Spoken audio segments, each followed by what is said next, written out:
My name is Abe. I was Employee of the Year. Now I'm dead meat. Pull a gun on me again and you're dead meat. Dead meat!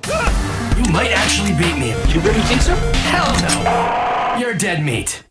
Welcome to the Kill Count, where we tally up the victims in all our favorite horror video games. I'm Zoran, What Mustache Gavoyich, and today I have the honor of covering the game that coined the term survival horror, Resident Evil. Released in 1996, then 1997, then 1998, then 2002, then 2006, and finally in 2015 as the HD remaster that we'll be covering. Resident Evil is by far the most popular horror video game franchise in history. Sorry, Freddy. Spawning 10 horror games, over 20 spin-offs, comic books, toys, 7 live-action films, multiple animated movies and miniseries, and 1 Netflix TV show with the late Lance Reddick questioning an unlimited breadsticks policy. This is my unlimited basket. They need their unlimited baskets. I'm sorry, sir. It's 1 per table. But that's a limit. Dad. The game was released as Biohazard in Japan, but that name proved impossible to trademark in America thanks partially to a New York heavy metal band. So they picked Resident Evil, since it's set in a residence where evil lived. Good pun. Resident Evil is a third-person action-adventure shooter with sometimes frustrating puzzles harkening back to early LucasArts games. I can't use these things together. But it began life in 1993 as a first-person shooter inspired by the 1989 Famicom game Sweet Home, which itself was an adaptation of a Japanese horror film of the same name. Many believe Resident Evil to be the first horror video game, but it had plenty of predecessors, including 1982's Haunted House, the Nightmare on Elm Street and Friday the 13th NES games, the just barely legally distinct Jason Voorhees knockoff Splatterhouse, and the Texas Chainsaw Atari game where you chase people around with Leatherface's penis. But the game that Resident Evil owes a lot to is 1992's Alone in the Dark. This game's third-person perspective and pre-rendered environments inspired series creators Shinji Mikami and Takura Fujiwara to switch from first-person to third-person. At first, developer Capcom, the company that taught me the glory of pogo jumping, had very little faith in Resident Evil, tossing inexperienced new hires onto the project, who worked incredibly long hours, but eventually helped them out by splitting them into shifts. 夜の方が勤務時間は定時時間ぐらいで上がれるみたいな。 After 3 years of development, the game was released in 1996, and Mikami believed it would only sell 500,000 units at best. But Resident Evil went on to sell over 5 million copies, and became Capcom's new blockbuster IP. It's no wonder that in 2002, it got the remake treatment when Capcom signed an exclusive deal to bring Resident Evil to the GameCube. The remake was a critical success, but a commercial failure, causing Mikami to push away from the horror and more into the action elements for Resident Evil 4, which worked great until Resident Evil 6. Are you kidding me? But the commercial failure didn't stop Capcom from making the definitive remaster in 2015 that featured 16:9 gameplay, updated textures and lighting, and alternate controls that still didn't stop you from running around like an idiot. You know, that moment of confusion when the camera cuts is actually something that could be seen as very deliberate, so kind of keeping you on your toes as you change cuts. Agree to disagree. They also updated costumes for Chris and Jill to their contemporary versions. But don't worry, this one's still in there. Yeah, let's shred some broomies, haha! Okay, I absolutely love the Resident Evil games. I have played all the things, the Umbrella Chronicles, the Reverse, but this first game was one that I really remember loving as a kid, thanks mainly to its tense ambience and jump scares. But on revisit, I found the most horrifying thing for me was the inventory system. I had to backtrack more than Samus Aran trying to remember what key opens what door, and inevitably running out of space in my inventory. Motherfucking piece of motherfucking shit. Resident Evil is also by far the greatest door simulator you'll ever play. Seriously, wherever you go, there's Another door! Another door! Another door! Since this is our first true horror video game kill count, Forget Mortal Kombat much? Mortal Kombat is horror adjacent, just like this trap door is adjacent to me. With the boss away, it's time for some new rules. First things first. Yeah! Nope, I don't think so. Second, since video games are all about choice and Resident Evil has several branching story moments, I'm going to be counting kills specifically for my playthrough of the game as Jill Valentine. Huh?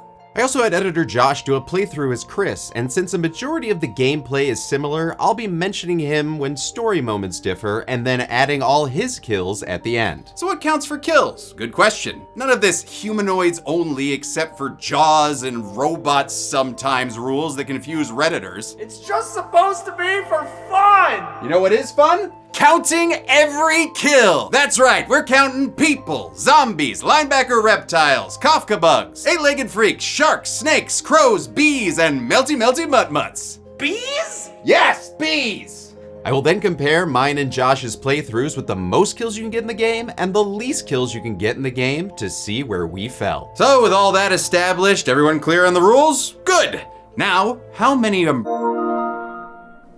Oh, come on, you crashed on me? No, I'm doing a kill count. Reboot.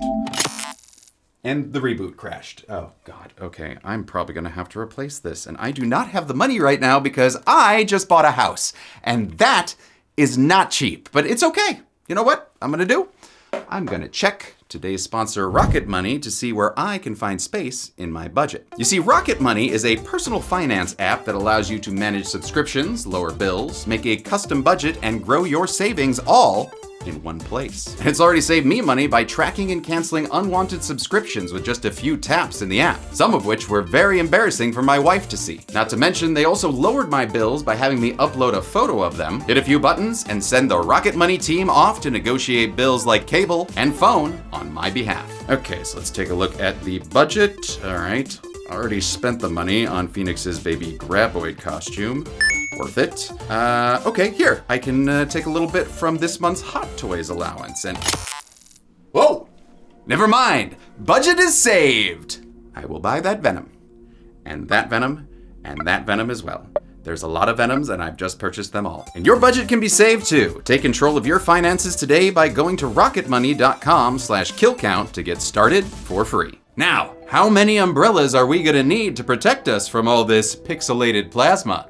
Let's find out and get to the kills.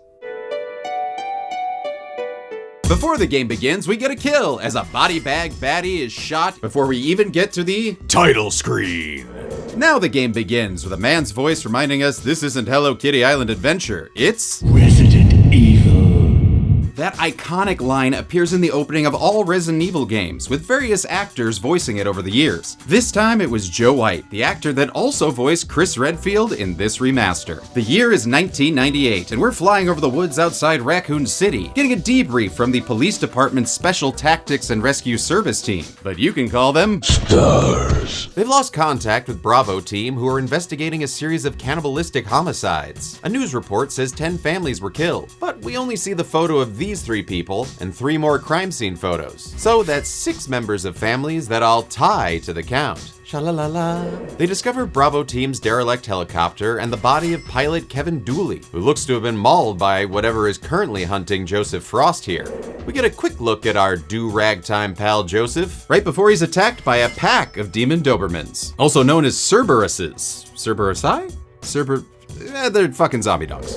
In the original game, this entire opening sequence was live action, filmed with local unknown actors. In fact, Jill's actor remained unknown for over 28 years, until just a few months ago when she revealed herself on Instagram. Personally, I prefer the live action opening, largely due to the practical gore and putrid puppyettes, which were also deemed too intense for international audiences. So for the American release, they removed many of the gorier shots and made the whole thing black and white, which Mikami says actually made it scarier. The rest of Alpha Team proves that they're actually more beta by running away, but they're able to take out 3 Cerberus dogs on their sprint towards the light over in the non-Frankenstein place. Now before we get too deep into this mansion of maniacs, let's meet our cast, but in OG 1996 style. Jill Valentine, an explosives and lockpicking master. She's as loyal to her team as she is to her beret. Chris Redfield, a knife-wielding orphan who has so many vest pockets, but somehow has 2 less inventory slots than Jill. Albert Wesker, the blonde-haired, sunglass-eyed team leader who probably spent a past life antagonizing Indiana Jones.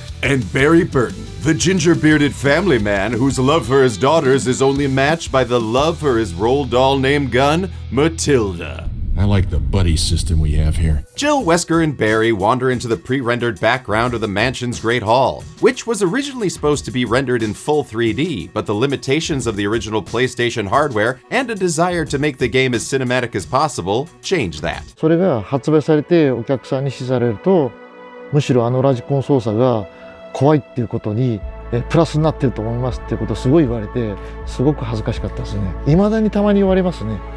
あれが良かったんですって。いやいや、あれはバグ企画だからっていう。They hear a gunshot and Barry and Jill go to investigate the dining hall where Barry finds Blood. which is a moment I swear they were referencing in the OG Grindhouse Thanksgiving trailer. It's blood. Son of a bitch. I mean, Michael Biehn's wearing the Barry vest. Anyway, Barry tells Jill to look for more clues to Bravo Team's whereabouts. And if you try to change his mind, you get, I guess this is a cutscene? Barry. Psst, Barry, say your line. Say, all right, cut. Jill leaves while Barry bonds with his blood to find another iconic moment as we meet the turning around zombie, aka Taz. And he's chowing down on Bravo team member Kenneth J. Sullivan. In the original game, Kenneth's head was completely severed and subjected to unrealistic physics. But here he's just a blood-splattered little nibble. Nom, nom, nom, nom, nom, nom. And to think this memeable moment might never have existed since Mikami originally wanted the game to focus on ghosts. 一番怖いのなんだ？やっぱお化け、幽霊が一番怖い。But after watching George Romero's Dawn of the Dead, Mikami was inspired. そっち違うやろっていうとこばっかり行くじゃないですか、映画としては。それダメなのにっていう。でもゲームだったらダメなのにじゃなくて、自分だったらこうやって逃げれば、戦えば。とこがやっぱり画期的に新しいなって思ってて。Taz follows Jill into the next room, where Barry plays the role of a 90s Fox executive and cancels Tasmania for good. They report back to Wesker, but he's fucked off to a sunglass hut or something, so they split the party, which is always a great move. But first, Barry has a gift for Jill. It's a lockpick. You'd make better use of it. A line that was egregiously changed from the original game. It might be handy if you, the master of unlocking, take it with you. And it's actually this line that won Resident Evil the Guinness World Record for worst video game dialogue. Seriously, it's also why Shinji Mikami wanted to remake the game in order to improve on the dialogue. And I will say the new voice actors like Heidi Anderson-Swan and Joe White do an excellent job balancing some of the cheesiness, but man, do I miss lines like this. This house is dangerous. There are terrible demons. Ouch!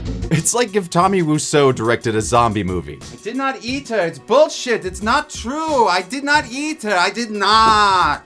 Oh, hi, Chris. Jill searches the first of many push puzzle rooms to find another zombie that she quickly dispatches with some bullets and boots. After adjusting the room's feng shui, she finds a map.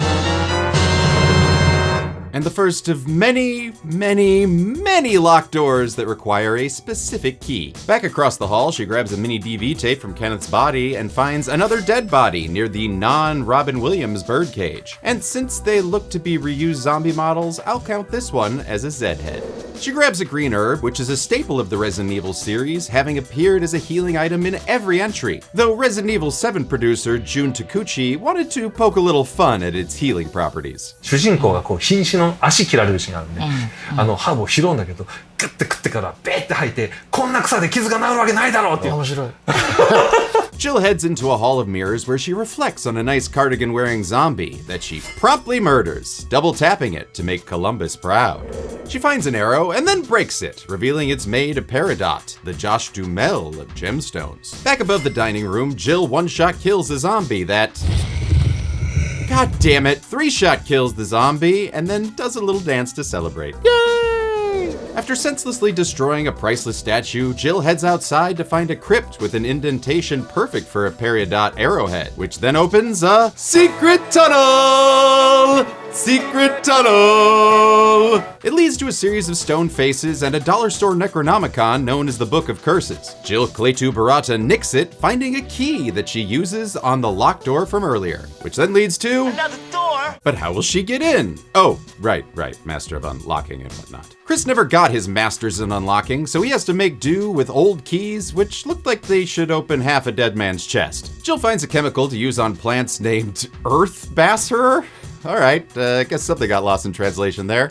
She then heads to the bathroom to find a bathtub full of black liquid. Wait, where the hell's that wind coming from? She drains the symbiote sludge to reveal Eddie Brock! Oh, no, wait, a zombie. Jill gives it a tile stomp and immediately vomits, which differs from Chris's scene where you have to actually kill the zombie yourself and not vomit. Jill finds another zombie and assumes it can't climb stairs like an OG Dalek, but soon realizes it's a little more new-hoo, so she exterminates the zombie. The first stop of many in the save room with a hammer space item box. Jill finds one of the numerous notes in the game telling us to incinerate or blow up the zombies' heads to make sure that they don't come back as Crimson Heads. The Crimson Heads were a new addition to the remake that added more tension and forced you to destroy bodies with fire lest they come back. Oh good. More things to count. Jill makes her way to an old-fashioned accusing parlor where she finds a shotgun on the wall. She makes herself right at home and takes it, releasing some hooks that I'm sure will have no repercussion. Ah, fuck, the ceiling's gonna crush her. After checking that both doors are locked, which is something you have to do or you will die, as I learned on my first playthrough and lost 30 minutes of unsaved gameplay. Wait, were you on the clock for that? Oh yeah. Yeah, I was also in overtime. Barry Burton casually shoots the door and rescues Jill. A second late, you would have fit nicely into a sandwich. A line that was also changed from the original. That was too close. You were almost a Jill sandwich. Whoa, keep it in your pants, you non Tim Burton. Barry heads off, acting sus as hell. I just had something I wanted to check. And Jill continues exploring the mansion, killing another zombie with a squishingly satisfying head-splosion. She finds a dog whistle and a note telling her something's hidden in a good old boy's collar outside. She grabs a lighter and uses it to get another map.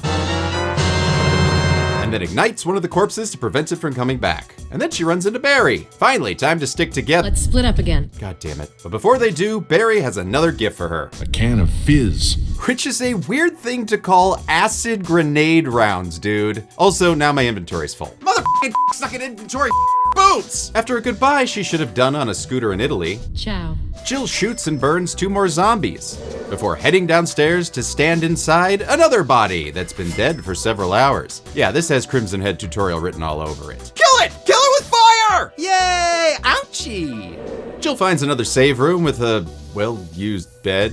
Gross. On her way to the dog whistle balcony, she burns the cardigan zombie. Could I be any more on fire? She finds the balcony and blows the whistle. Come on, buddy. Good boy. Right there. Stay. Oh, and you too. Woof woof, motherfucker. Jill grabs the collar and finds an imitation of a key, while I try and imitate someone who's not annoyed by all this back and forth. She continues to wander the mansion, making sure that Kenny— That's Kenneth. Right, Kenneth is still dead.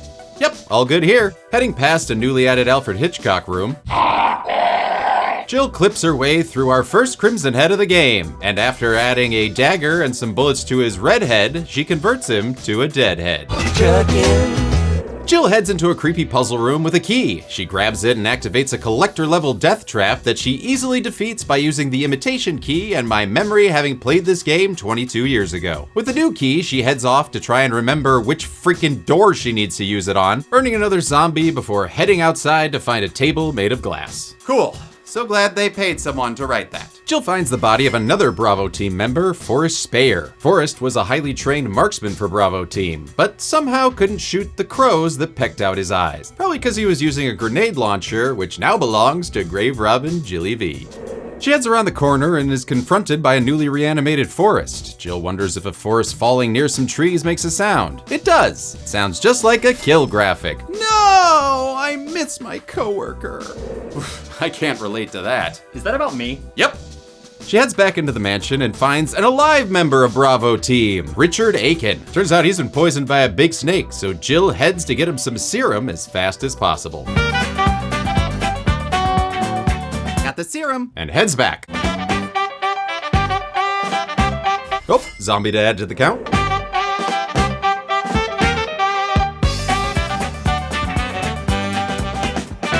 She gets back in time to save Richard, but she can't save his line delivery. Does it ever not hurt?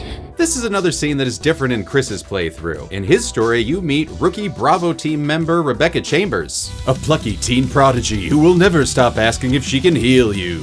Want me to treat your wounds? Hey, not until I see some ID, cutie Hauser. Alongside the Resident Evil remake, Resident Evil 0 was released as a prequel starring Rebecca. And to match her portrayal in that game, Mikami made her character more mature in this remake, but of course did not do the same for her outfits. Woo! Fan service. Rebecca's the one taking care of the injured Richard and taking care of the audience by saving us from his dialogue. Don't talk. And if his voice does sound familiar, it's because it's done by Joe White, the same actor who voiced Chris Redfield. Just kind of tightened him up a little bit. That's with a hernia. But whether you're playing as Jill or Chris, you still need to run to get serum.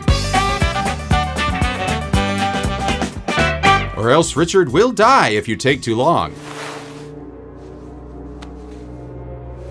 Luckily in our playthrough, he lived to give us a gift. It's a radio.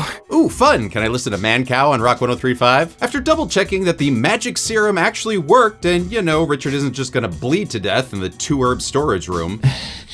I'm okay. Great! Jill continues exploring and finds some Moonlight Sonata music, a push puzzle that leads to her first death mask, which she needs for that room with the secret tunnel! She then adds 2 more zombie kills, one shot in Spider-Man's alone time room, and this cardigan-clad love fool who gets his head smashed in. She runs into Barry again, who's trying to read a will through his hand. It doesn't work. So Jill takes over and we learn that some Fraggle named Martin Crackhorn got infected and lost the puzzle-solving part of his will. Well, maybe Barry and Jill could team up to... Oh, okay, bye. Jill fashions a bee lure and swaps it for a dead bee, like you do, which reveals a wind crest and a zombie! Actually, it's a wasp, and it sees through Jill's ruse as a little black rain cloud, so she turns it into harmless honey. Oh, bother. After some more inventory management and a quick check on Richard, I'm okay. Cool. She discovers a fountain room with some very hentai tentacles hanging about. She uses the earth bass her? Kill the plants and, you know, keep things rated T for teens. She's rewarded with another death mask for her troubles and a few party crashers. She makes short work of them popping one of their heads like a perfectly pixelated pimple. Yay, I love alliteration! She heads into a bedroom where she discovers a keeper's diary that details one man's itchy tasty transformation into a zombie. This chilling entry was recently made into a short film by the Residents of Evil YouTube channel and stars the original Chris actor Charlie Kreslowski as the titular keeper who finally lets us know what doggy food really is. And eat doggy food. A zombie that's presumably the keeper and one of his poker pals try to keep Jill from leaving, so she does her thing. Bang, bang, bang, bang, they're dead, they're dead. Yay, this is too easy.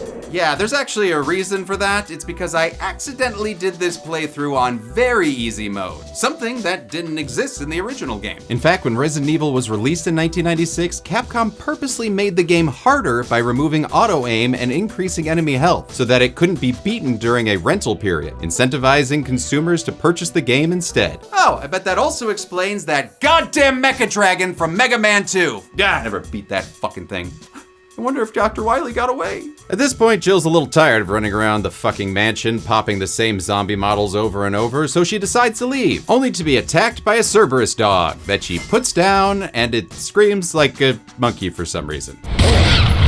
Damn it, Valentine, you never plan ahead. Bet Chris wouldn't be so dumb as... I stand corrected. Jill heads to the kitchen basement, is that even a thing? Where she shadow cats through another dead body that doesn't even get any flavor text. Oh sure, tell us about the glass table but not this guy. Great job, writers. After finding some spices that she's never heard of, oregano, what the hell? She's assaulted by a low-res cutscene and another zombie that she, you know, shoots dead. Fuck celebrating, let's go. Jill grabs the musical sheet from Fluffy's crate and goes in search of a grand piano. Along the way, she kills another Crimson Head. Yay. And continues her side hustle as a furniture mover to find the rest of the music in order to play Beethoven's Moonlight Sonata, which is actually titled Piano Sonata No. 14 in C-sharp minor. Yeah, Beethoven sucked at marketing. This haunting melody has been featured in many films, but most notably during the hobbling scene in Stephen King's Misery. God, I love you. And speaking of music, I want to mention the incredible score by Shusaiku Uchiyama, Makoto Tomozawa, and Misao Senbongi. Oh man, I really feel for James and his Train to Busan kill count now. These beautiful haunting melodies mixed with phenomenal sound design create a truly tense atmosphere in the game. Of course, the remake score is based on the original done by the returning Tomozawa, as well as Masami Ueda and Akira Kaida. And thank God they didn't base anything on Mamoru Samuragochi's infamous mansion basement theme from the DualShock Director's Cut.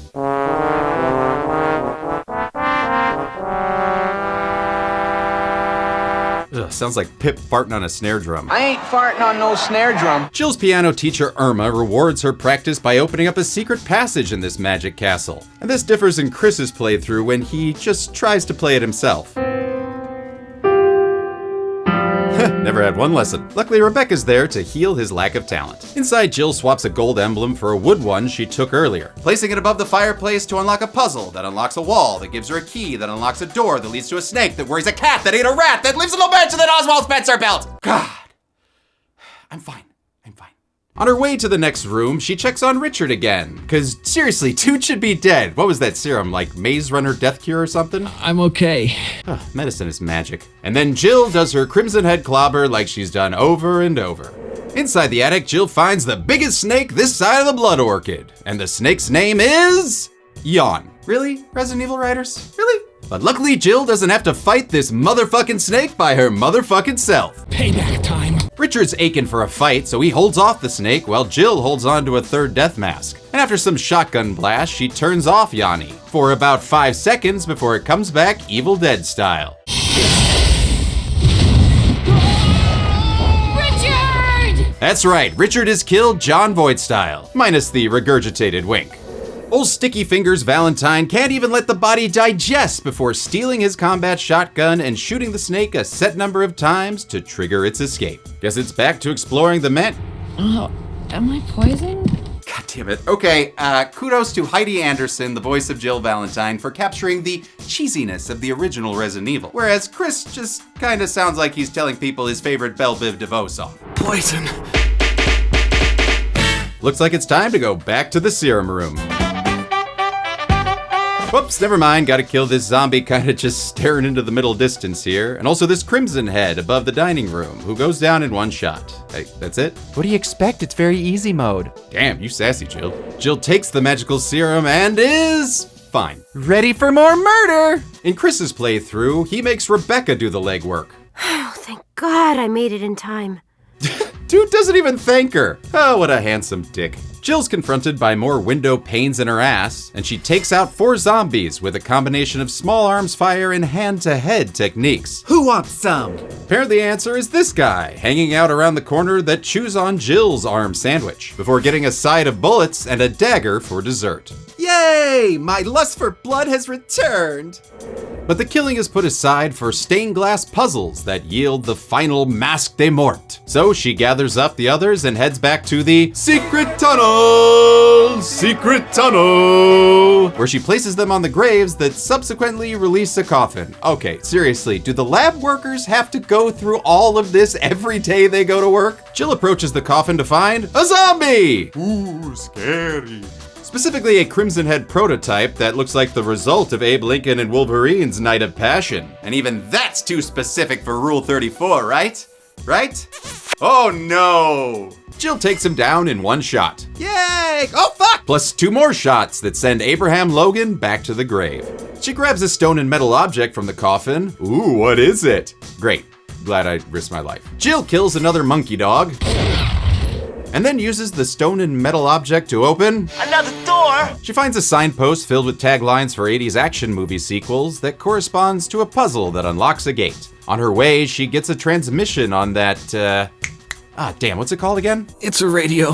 Right, turns out it's Barry with a warning.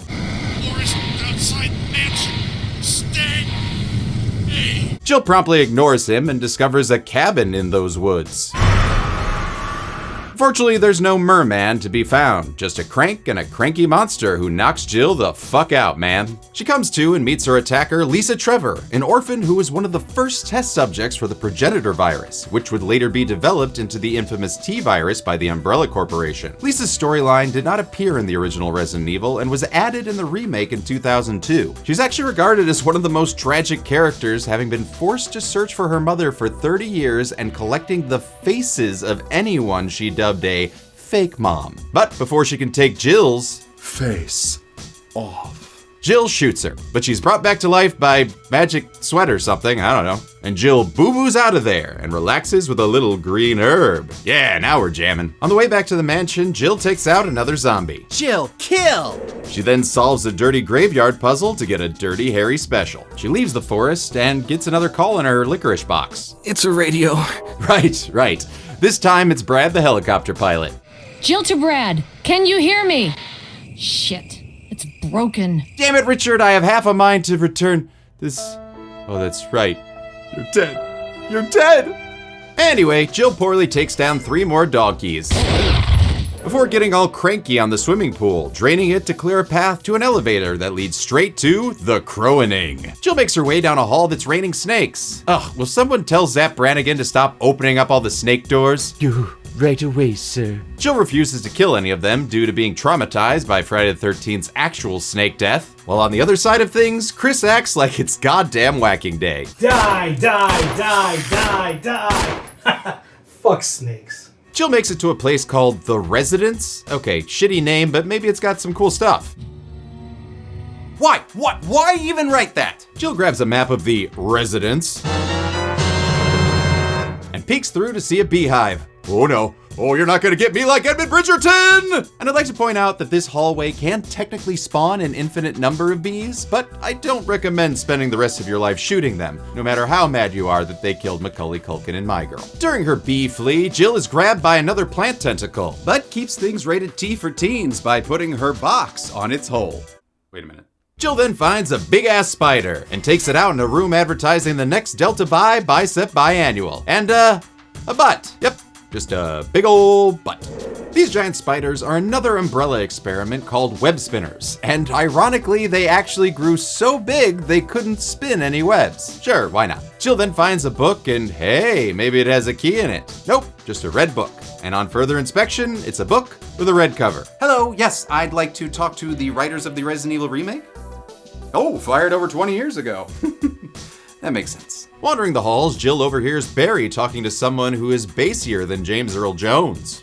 No, that wasn't part of our deal. Like I said, I have my orders. And this audio was purposely muffled in the remaster because in the original GameCube version, you can clearly hear its team leader Wesker. Don't be a hard dog to keep under the porch, Barry. And that odd line was actually a victim of the translation from Japanese that Wesker's voice actor, Peter Jessup, actually pushed against. I understand what the line means, but I've never heard that before. And they said, oh, no. It's a very common American expression. Barry continues telegraphing a future betrayal by saying that he was talking to himself. Okay, well, you better stick with Jill to make sure to... Yeah, I'll go outside, get some fresh air for a change. Oh, these two spend less time together than Van and Cheyenne do with their kid. A couple quick explorations later, Jill kills a zombie in a bedroom, then one in a bathroom, and a final one that may or may not have been Ash Williams, according to this last note to Linda. Jill finds a control room key stored in a bathtub, like you do. Find anything else, Jill? Oh, one-shot self-defense gun. And books, mostly concerned with literature. Great, we got books on books over here. She pushes a couple of bookcases to reveal a ladder that leads to a box puzzle that she royally screws up. So she heads back upstairs to let the magic puzzle gnomes reset it for her. She then pushes them boxes like a true Tomb Raider and enters the Aquarium. But she's not alone, as a couple of Brucey boys are eager to take a bite out of this Jill sandwich. Hungry. What do you want to do for lunch? How about a Jill sandwich? No, I'm flattered, but we're actually happily married. No, silly! An actual Jill sandwich. Well, that looks tasty. Almost as tasty as you. Excuse me. Jill sandwiches come packed full of mouth-watering toppings, like plump, firm tomatoes. Moist, dripping lettuce. That would ruin the bread. And Jill sandwiches come double stuffed with meat. How does that sound to you? How much meat do you love stuffed in your sandwich? What the fuck is happening right now? The Jill sandwich. One bite, and you'll be turned. Act now and get a free oversized pickle to shove into your sandwich. This is totally not a sex thing unless you want it to be. Here, have another glass of Riesling and let's see where the night takes us. No pressure. Over in Chris's playthrough, the Aqua Ring has a very different opening. Turns out Richard opted not to help Chris fight Yawn. Oh, that's such a dumb name. And instead left his well-used bed and somehow walked all the way to the residence, did a couple of push puzzles in his weakened state so he could stand waist-deep in water until finally sacrificing himself for no good goddamn reason. Richard! But it was a fun death scene. Yeah, just look at that, getting all eaten. Yeah, bye, Richard. Jill quite easily runs past the non-baby sharks, and into a control room where she just can't help but start pushing buttons, causing this shark to go all stone cold Steve Sharkston on her. She manages to close the shutters and drain the water, making it easy for her to shoot a floppy shark before getting trapped on a platform by a floppier, sharkier floppy shark. And these jumbo jabberjaws are officially called Neptune, named after the Roman god of the sea, who sinks ships and conjures up storms. You know nothing of my work. Jill gets a pushing again in order to electrocute Jason Statham's co-star and retrieve, another key.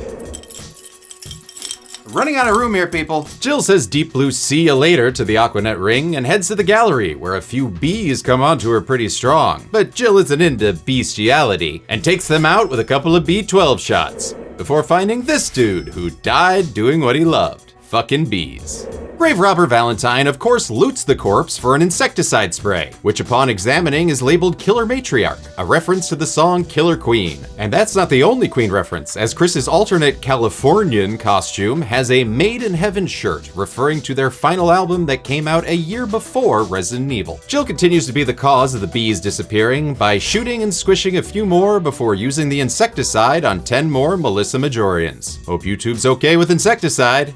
Oh, so it's just any sides then. Now that the bees are dead, she's able to grab, oh, for the love of Alicia, more keys. Okay, this one's for the Death Knight room, this one's for the Aqua Ring, this one's for One-Eyed Willie's treasure.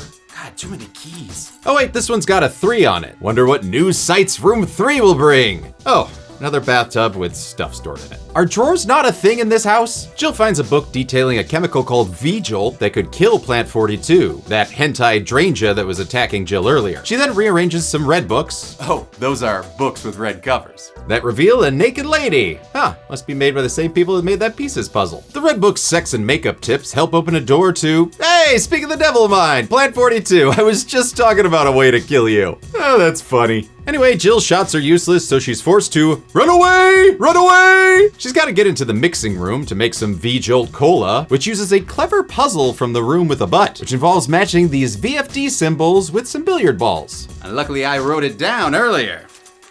Pick up son from daycare. Shit. Jill's able to mix the right household chemicals in the proper proportions thanks to some wall math for the win. Unfortunately, the plant's roots are in the aqua ring, so she has to go all the way back down there to give the plant all the sugar and twice the caffeine of your normal plant murdering soda. It retreats, and then Jill shoots another floppy shark. Smile, smile, you son of a bitch. She heads all the way back upstairs to watch Audrey 42 slowly die. Oh, never mind. Guess it was only pining for the fjords. And believe it or not, Barry's here with a Ripley flamethrower to get grabbed by the plant too. Damn it, Barry! But eventually he's able to burn this mean green mother right out of this place. And let me guess, now that you and Jill are reunited, We should split up again and investigate. to think that this game was originally envisioned as a co-op experience, as you can see in these early game concepts. The series would dabble in co-op with Resident Evil Outbreak and the Umbrella Chronicles before getting its first mainline co-op entry with Resident Evil 5 that had some truly dumb AI. All right, I got her, Sheva. Little help? Little help? Sheva? Sheva! In Chris's playthrough, instead of dealing with Plant 42's roots, he nopes out of that room and just shoots the troubling Triffid without any help, not even from Rebecca afterwards. Want me to treat your wounds? He said no! Oh, come on, he didn't mean it. Hey, what if we gave you your own prequel game? We could pair you with a tattooed convict, huh? That seem nice? Nah, seems creepy. Jill grabs another key. Whoops. And runs into Wesker, who's shooting at absolutely nothing. I don't know what he was doing. Did you notice? Barry, he sounded a little flaky. No, he sounds a lot flaky. If he was any more flaky, he'd be a croissant, which is something I love because I wear a beret. I mean, seriously, dude won't stay in a room for more than 5 seconds unless he's just silently staring at blood. Barry. Barry?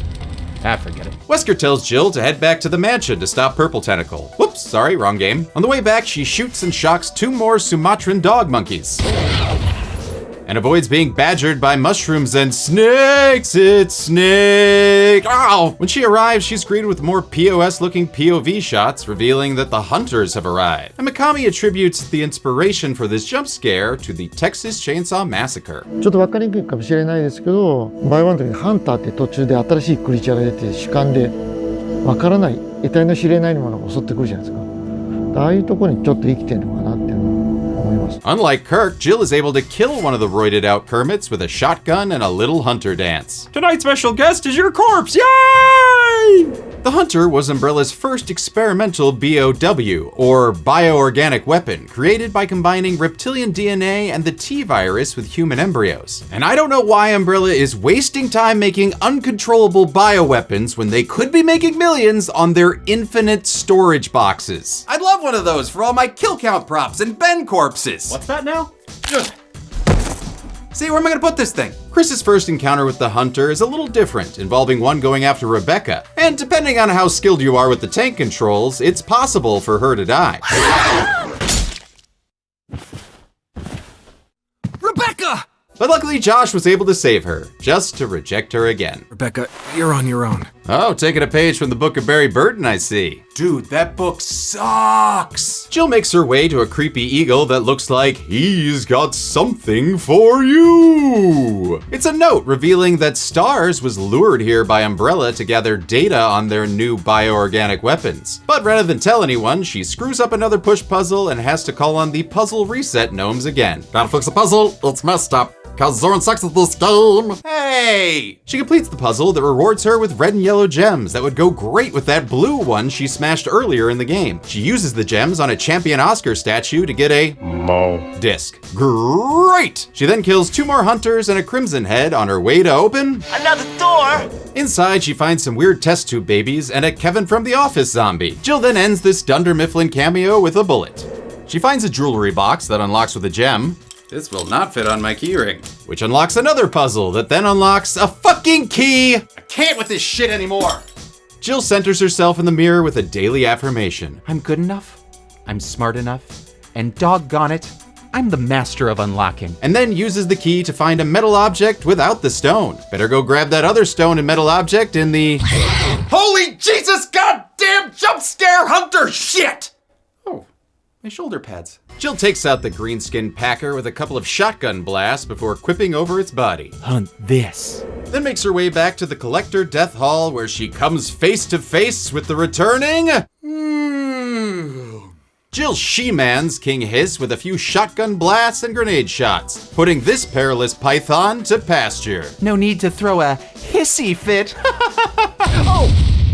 That was an accident. And what luck, it knocked down a glowing book that contained a wolf medal. Neat! After some aimless wandering and map checking that honestly is most of this game's runtime, Jill finds another push puzzle that took me far too long to complete. And Chris didn't fare any better. Say it with me, Josh. This puzzle sucks! Oh, come on, man, we rehearsed this. That was like forever ago. And after spending 10 minutes of my life on this, what do I get? A battery. Mother Fortunately, a nearby groundmouth gets us an eagle medallion and a note from George Trevor, the father of Lisa Trevor, who apologizes to his wife and child for getting them involved with Umbrella. There's also a switch on the tombstone that opens a passageway that Jill immediately climbs in, because she just really doesn't respect the dead, like, at all. Jill finds a couple of Nancy spider gods that she worships with a couple of bullets to their butts. Then finds another map. Oh, guess she doesn't have time for that bit anymore, because she's got 2 more zombies to pew-pew. Ha! Murder is normal to me! She turns the power on to the elevator and heads back to the kitchen, where she grenades a crimson head behind a pot to hide the gore from YouTube's delicate sensibilities. She takes the elevator upstairs and avoids a back massage from a zombie, instead opting to help him relieve his tension from unlife with a hot bullet massage. Oh, and it's buy one, get one free for his friend too. Not that his name is too. She finds a bunch of fun items, including a battery she can't pick up because her inventory's full.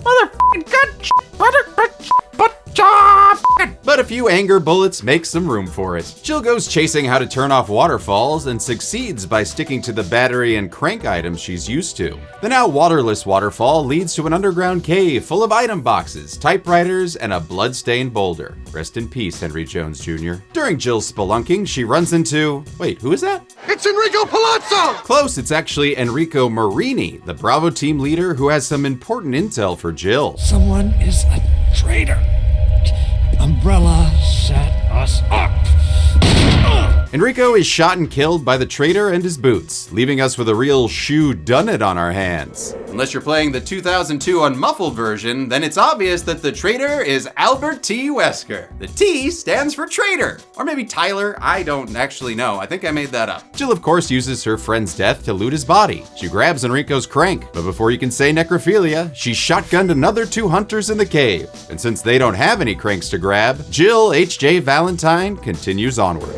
She activates a boulder trap, but before she can become a George Newman daydream, she does a barrel roll. Huh, I bet Chris was able to just punch that boulder. Nope, he just jumped away too. Whee! The boulder opens up a path to a smoky, sticky, spidery sanctuary, where she's attacked by an even bigger variation of the web spinner, named Black Tiger. And I know I said web spinners grew so big they couldn't actually make webs, but apparently if they grow even bigger, they get the ability back. Are those Resident Evil writers still fired? Good. She's able to defeat Madam Web with some scorching reviews from her flame rounds, and then takes out Sister Shelob and Brother Aragog. Ooh, someone send Hagrid some butterbeer to comfort him. After some more puzzling, Jill finds a shaft. No, not that one, or that one, or that. Wow, there were a lot of people that played Shaft. Rotating the shaft gives her the code to activate another elevator and a cutscene. Looks like Barry Snowboarder's last name is back, and he's finally ready to team up. That is, until he hears a noise. Jill, go check it out. Are you allergic to Jill or something? Jill goes to investigate and sees that the Mona belongs to Elisa. Better go back and see if Barry can help. Barry! Oh, come on, Mikami. Couldn't you come up with a better character than this guy? エディ・マーフィー的なキャラクターのやつを入れて、そいつがそのシリアスにやってる、イベントのカットシーンとかでボケてくれるっていうのがコンセプトだったんだけど、冷静になって見積もり取ったら真っ先に消えたね。Suddenly Barry's not so bad. Alone again, Jill takes it on herself to smash her own box. And she uses the broken flamethrower to open a door to a Lost Dead Silence sequel, where she finds a Trevor family picture and a journal from Lisa that's actually quite creepy. I got Mom's face back. Nobody can have my mom except me. I attach her face to me so she doesn't go away. Because Mom's sad when I meet her without her face. Well, I guess I can see where Lisa gets her looks from. Jill takes a ladder back to Lisa's unloved shack and wonders why the hell she hasn't been using the Magnum this whole damn game. An error she rectifies immediately on a Crimson Head,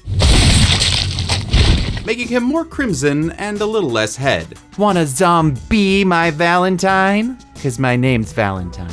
On the long road back to the mansion, Jill is able to use her 6-shooter to shoot less than 6 zombies, 2 to be precise, but one still goes down with a sick head pop. Aw man, that guy wasn't wearing pants. Oh, that's a shame. Britches are for bitches. Damn right, Jill. Damn right. Jill grabs another stone and metal object, using it to open a gate under the mansion stairs, and makes her way to another cutscene. Oh goody, it's Barry. Hey buddy, you got some good reason why you keep ditching Jill? I was worried, because I thought you were...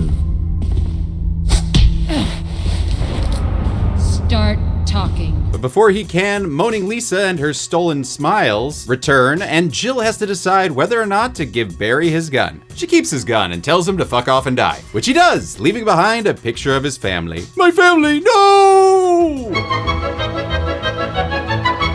But that's only how it could have happened, because Barry's death is not canon, since he returns in Resident Evil Revelations 2 so Claire Redfield can steal his bit. I was almost a Claire sandwich. So let's rewind that kill and go with our playthrough's decision to give him his gun back. Barry fends off Lisa while Jill does what she does best, pushing heavy objects. The stones open up Jessica Trevor's coffin so Lisa can grab her mom's skull, like you never do, and jump to what some would consider her death. But the later Umbrella Chronicles game shows us that Lisa survived the fall in order to fight Wesker, so we'll leave her off the count for now. Barry confirms my decision. I don't believe that thing's really dead. And then repeats his catchphrase. Go on ahead.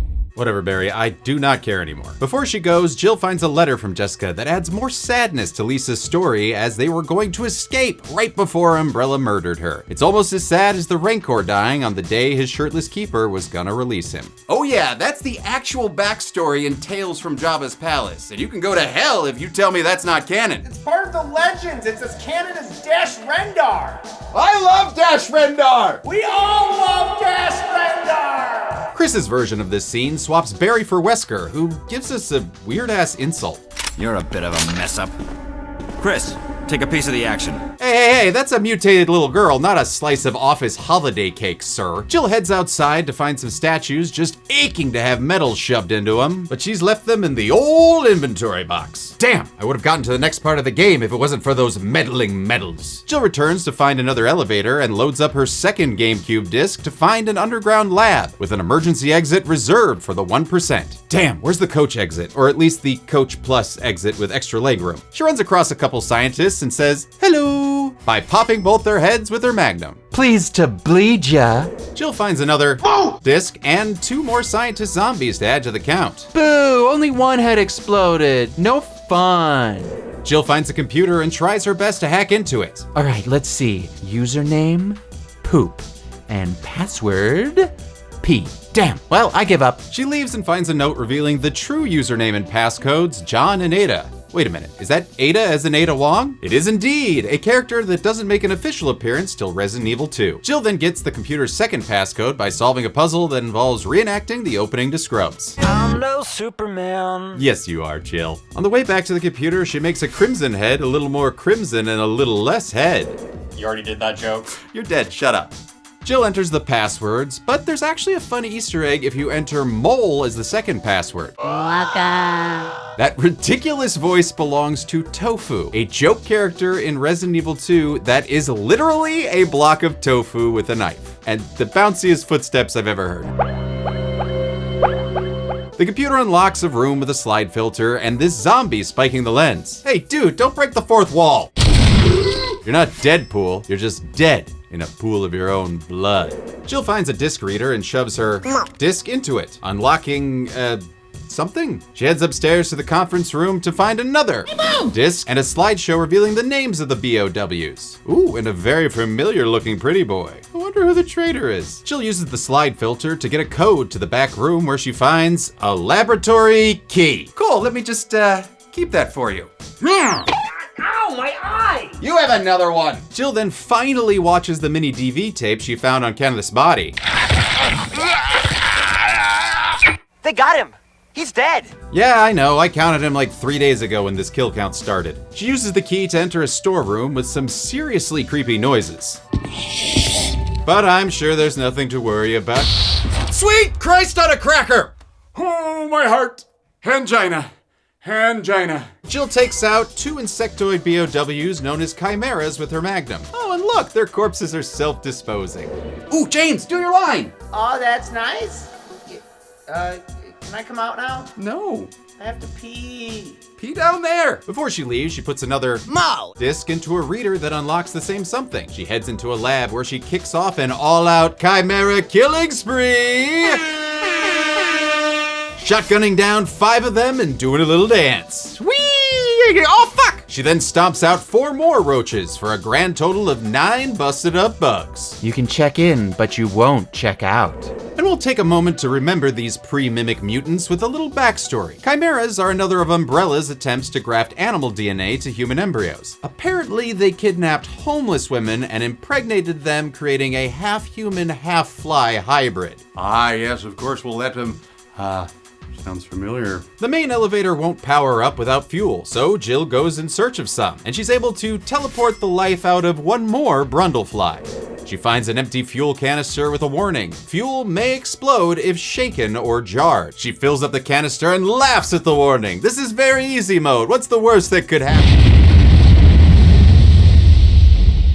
Okay, I'll just, reload that section. There we go. And character deaths don't count. They don't count! Jill then takes her time and is able to fuel up the elevator controls. She gets to the non-1983 murderous lift and meets up with Barry, who finally stays with her this time. Oh, I've been waiting all game for this. I am so happy that Barry is here to... Oh, God damn it. Thank you, Barry. You traitorous ginger dick stick. Ugh, well, Wesker reveals that he's actually been working for Umbrella this whole time. This is my shocked face. He's been ordered to destroy any evidence of Umbrella's involvement and retrieve samples of the BOWs.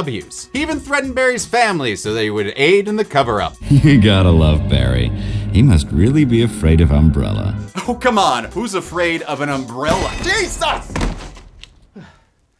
Shoulder pads down. Of course, Wesker, the pralines and dick-flavored ice cream man, plans to betray Umbrella as well, delivering the BOW embryos to a rival company. Dodson! We've got Dodson here! And his greatest prize is the non-James Cameron T2 Tyrant, a human bioweapon designed to replace soldiers in combat. But before he can slap a bow on his bow, he's shot by Barry.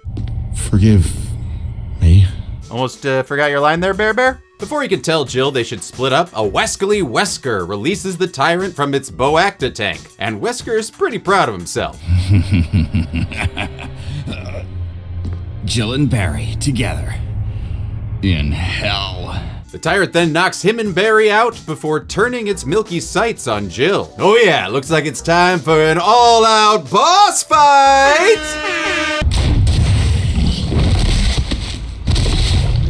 Oh, that's, it? Cool, I guess. Yay! Yeah, very easy mode, woo! Chris's version of this scene plays out quite differently. When Wesker reveals his plans, Chris responds with some amazing finger acting. And since Rebecca's there, Wesker shoots her before she can ask to heal his wounds. But don't worry, she's alive because... It's a good thing you were wearing your bulletproof vest. Subtle, Chris. Real subtle. When Wesker releases the Tyrant this time, he gets his stomach plug punched out. And a similar scene can happen in Jill's playthrough if you let Barry die. Tell my family I was annoying! The remake also adds a new observation note to Wesker's body that ties the first game to the later games, mentioning William Birkin from Resident Evil 2, as well as the Nemesis parasite from Resident Evil 3. And before Resident Evil became a full-fledged franchise, Wesker was meant to die in this moment, but a short film included with Resident Evil Code Veronica, called Wesker's Report, revealed that he had indeed injected himself with the G virus, the progenitor of the T virus. It would put my body in a state of temporary death. It would then bring me back to life with superhuman powers. Temporary or not, dead is dead, so I'll be including him in Chris's stats, but not Jill's, because in our playthrough, he escaped. He's gone. God damn it, I love how confused and scared she is by this, like a little kid at a magic show. He's gone. Magic is real. And now we must be in hell because Jill and Barry are actually sticking together until we exit the cutscene and Barry disappears. He's gone. And now we've entered Endgame, as Jill defeats the Applegates in the next room with acid rounds that honestly kinda suck. Back to the shotgun. Hooray! Hooray. Jill goes to check on the somethings that got unlocked by the Mama discs. It's a series of levers that you have to painfully activate one at a time to open the door to a jail cell where she finds the brave bomber himself, Chris Redfield. Oh man, you guys haven't seen each other the whole game. I bet you got so much to catch up on. We'll talk later. Okay, guess we'll discuss the dried up commode another time. Obviously in Chris's playthrough, you rescue Jill from the cell, but the commode remains just as dry. Jill loads up for the final battle from her Disney Infinity toy box, including that one-shot self-defense pistol. She then gets one more useless call on her talk tangle. It's a radio. Right. I don't know what's wrong with me. And it looks like she has to solve one last puzzle before leaving. Your mission, should you choose to accept it, is to take this fuse and put it in the fuse box like 10 feet from where you picked it up. Yes, hello. Oh, yeah, okay, I will stop calling. Looks like it's time for everyone to escape together. Well, except for Barry, who runs off again. And with no hopes of a Jill elevator sandwich, Chris leaves too. Jill takes the elevator to Crazy Kaplan's fireworks department, where she uses some signal rockets to get the helicopter's attention, since that Home Alone talk boy she got is completely useless. I mean, who gave her that thing anyway? It was... Oh, right. Richard. Chris and Barry join her, and so does her new friend, the Tyrant. He smacks Chris down with an alarming amount of blood and goes after Barry. And note that if you're not fast enough or using the POS acid rounds, the Tyrant will kill Barry and orphan his kids. Boo-hoo. Jill uses the self-defense pistol that just triggers the Tyrant to defend itself, so then switches to the grenade launcher, and after a few shots, a Deus Ex rocket nod drops from the sky, presumably from Brad the helicopter pilot. She aims at the Tyrant just as it picks up Barry and blows him the hell up! Woo! Sic Semper Tyrantus! But wait, where the hell Barry go? He's gone. No, he's in the helicopter, waltzing his Matilda. Ooh, come on, not when we have company, Barry. As the helicopter flies away, the self-destruct sequence does its job quite well, blowing up the mansion, and with it, Lisa Trevor, who is trapped under a chandelier. A chandelier. This is considered the best ending since Chris, Jill, and Barry survive. Canonically, this ending needs to be combined with Chris's best ending to show a sweepy Rebecca Chambers also surviving to perhaps one day heal Chris's wounds. Of course, there are 12 possible endings that depend on your choices. This ups the number from the 8 endings in the original. The best one of those being Chris talking to a sleepy Rebecca. You did a really good job. This case was just too weird. This case was... Okay, I love him just trailing off like that, just sitting there going, The case was so... I'm sorry, what were we talking about? You want to get an Egg McMuffin or something? In the remaster, the big choice is whether the mansion explodes or not. This depends on if Rebecca or the great Westdini He's gone. were able to start the self-destruct sequence. If the mansion doesn't explode, the Tyrant wakes up, somehow, having been blown to bits. The other endings paired this choice with whatever characters survived in the end. There's one with just Chris, one with just Jill, one where it's Chris and Jill, one with Chris, Jill, and Barry, one with Chris, Jill, and Rebecca, and finally one with Alan, Ellie, Hammond, the kids, and Malcolm. Ah, you had the murder dream, didn't you? Oh yeah. After the very muddy credits, the game truly ends with a couple unlocked costumes, including Sonya Blade Goes Hunting and Jill's Resident Evil 3 skirt, that actually forced the programmers to change certain camera angles in the remake to avoid this becoming an upskirt game. Yeah, if you want that kind of game, go play Dead or Alive Extreme Beach Volleyball. And make sure to lock the door while you're playing. There's also a results screen with some light praise from Wesker. Jill, you did a fine job. Yeah, it definitely didn't unlock that infinite ammo rocket launcher or anything. Oh, and that kill number isn't actually accurate for our purposes since it doesn't count cutscene deaths and will double count each time you knock down a boss, like Lisa Sweaty Pants here. Looks like we'll have to do our own kill counting. Speaking of which, it's time to find out how many kills Chris got with a murder montage! Victims were apparently eaten. So of course I'm gonna kill. Thought about it for a second, then decided I probably will.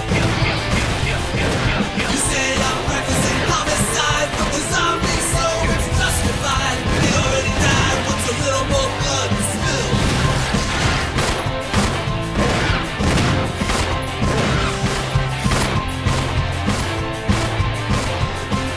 You sent me to slay, so of course I'm gonna slay.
Practice makes perfect.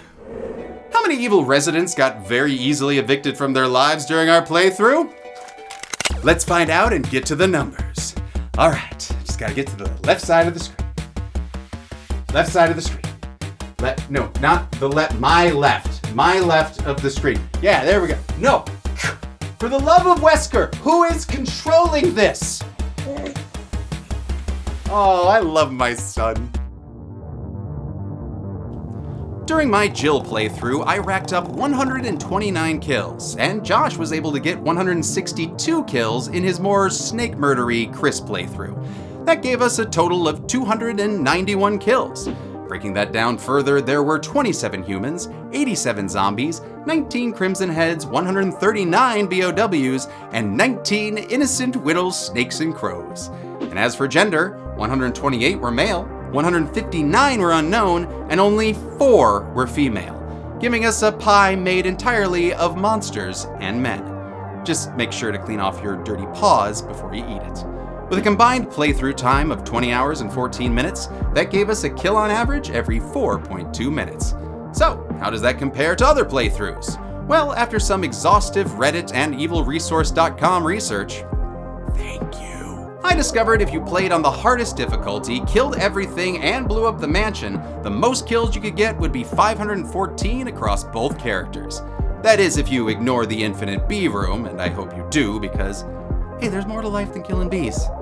And if you went through and avoided killing anything you weren't forced to and didn't have the mansion go boom boom, the least kills possible would be 76 across both playthroughs.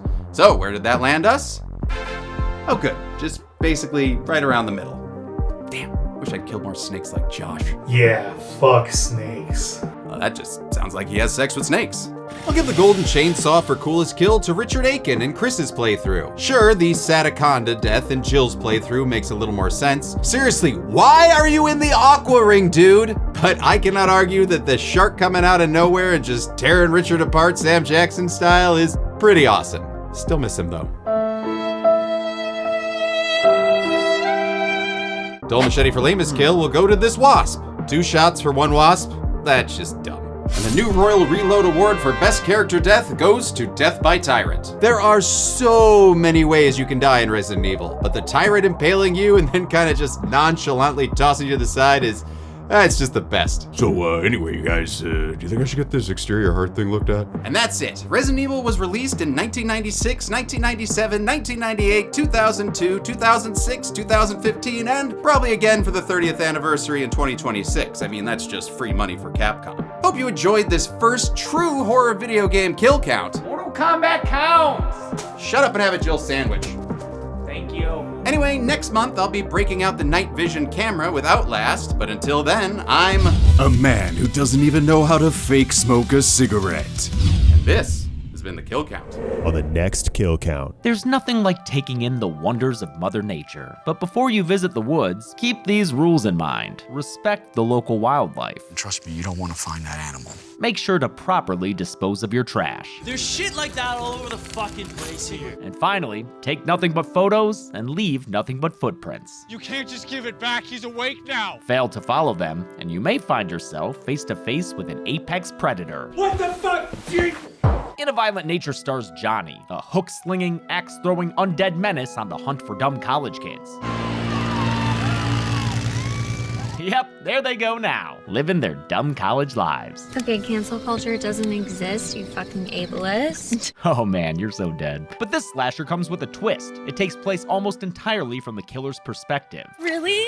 Yeah, really. And that means we get to watch him walking through the forest. And walking by the lake. Just honestly, it's a whole lot of walking.